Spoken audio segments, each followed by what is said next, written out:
So respected dignitaries on the dais, delegates and ladies and gentlemen, so I have only 5 to 6 minutes time as per the instruction of the moderator where I have to conclude. So here my objective of the presentation is to highlight you the importance of a sharp forecasting and scheduling and a balancing mechanism calculation in order for you to meet the challenge of the RE power. Everybody from morning has been speaking about the RE programs, the thrust of RE. So I am supposed to set the context and background and the relevance also to this line. So as you all must be knowing, we are the one of the 5th largest grid in the India with an installed base of 368 gigawatt of power, of which the present RE penetration is around 20.23% only. And with the ambitious targets coming in, we have a very, very tight percentage of ingression, RE ingression in future years to come. So if you look at the way the RE power has grown over the several annual plans, you can see that substantial addition has come in the last few years. From 2015 to the current year, almost the RE capacity has doubled from 35 to 40 gigawatts to almost this size. And the current, you can see that growth. And look at the RE programs, which makes the forecasting and scheduling more sharper in the context that we have this 175 gigawatt of program and another 450 gigawatt of the programs to follow.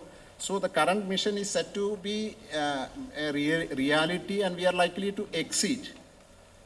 So there is another commitment as morning that INDC, the additional carbon sink also has to be absorbed. So we have to go for the RE power, however complex and difficult the challenges of RE, that we have to go for that, meeting the challenges. So there is the relevance of the forecasting and scheduling and balancing power requirements.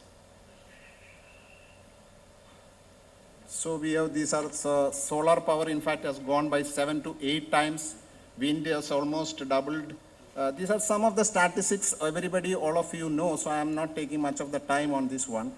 And some of the transition that is taking place in the power sector, why we should go for that, to meet the climate change, there is absolutely no other option other than making the power more green. So we have to see that however larger the capacity RE potential India has, we have to absorb it.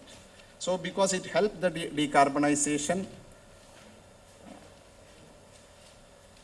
And one of the things is that morning we have been talking about the convergence of the information technology and the communication technology, which enable to meet some of the challenges of the RE in the sense that the digitization is possible for the grid, and grid will be visible from all levels of its control in the distributed generation perspective. So we will have better control and manageability from the perspective of this one. So that technology is enabling us.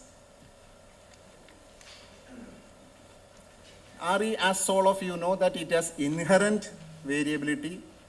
Earlier we have been forecasting mostly on the load side, demand side only forecasting, where we have an error of 3 to 4%.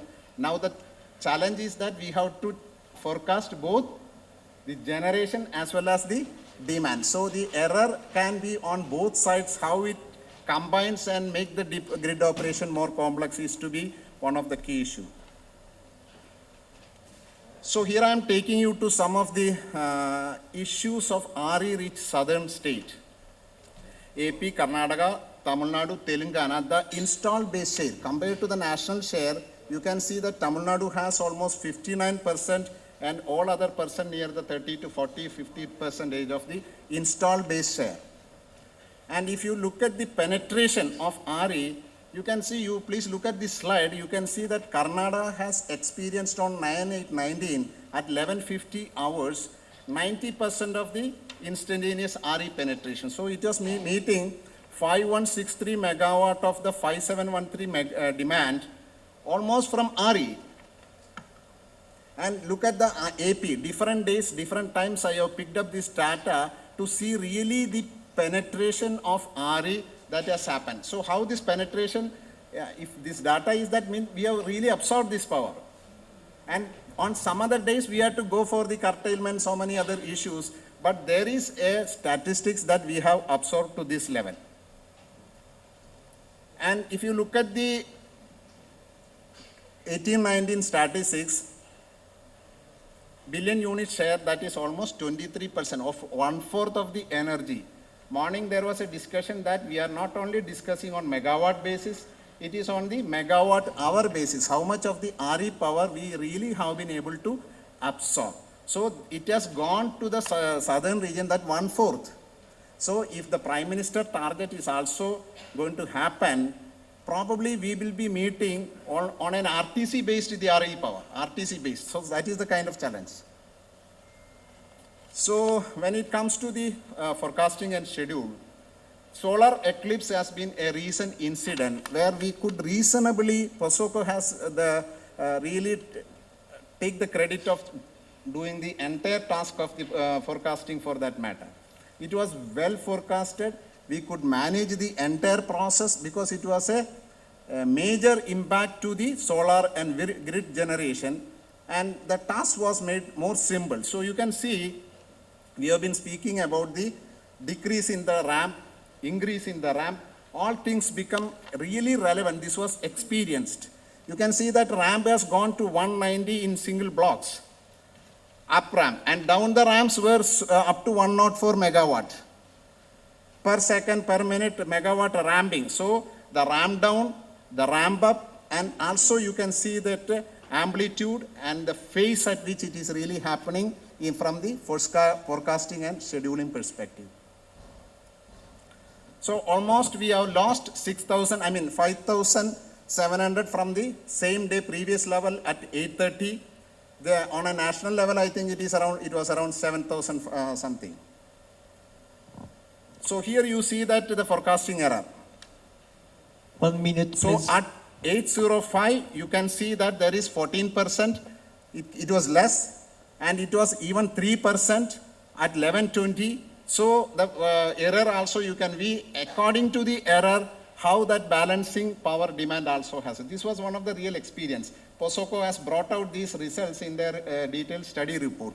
So from here we can see that the forecasting has the challenge of identifying what is the time, the phase at which it happens, what is the amplitude level it is that, what is the ramp level it is going up, and what is the ramp level it is coming down. Unless you are able to predict this, you will not be able to manage the balancing process. So this is another similar day forecast.